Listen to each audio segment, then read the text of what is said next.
Inundina ng Communist Party of the Philippines ang panghimasok komando ng Amerika sa gulo sa Marawi. Kasunod yan ang pag-amin ng AFP na may mga tropa ng Amerika sa Marawi para magbigay ng technical assistance sa mga sundalong Pilipino. Ayon sa CPP, mahirap seryosohin ang naging pahayag ni Pangulong Duterte laban sa Amerika ngayong pinayagan umano niyang tumulong ang US military sa Marawi. Nauna nang sinabi ng AFP na di kasama sa aktwal na bakbakan ang mga tropang Amerikano. Si Senador Antonio Trillanes IV tanggap naman ang pagtulong ng Amerika sa mga Pilipinong sundalo sa Marawi.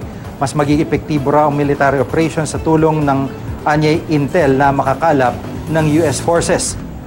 Sabi pa ni Trillanes, lulunin na lang ng Pangulo ang kanyang mga sinabi noon at magpasalamat sa tulong ng Amerika. Wala pang tugon ng Malacanang sa mga payag ng CPP at ni Trillanes.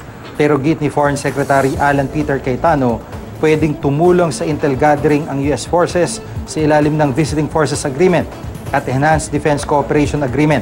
Magagamit daw ng AFP ang kasanayan ng Amerika laban sa mga teroristang gumagamit ng mga sibilyan bilang human shield.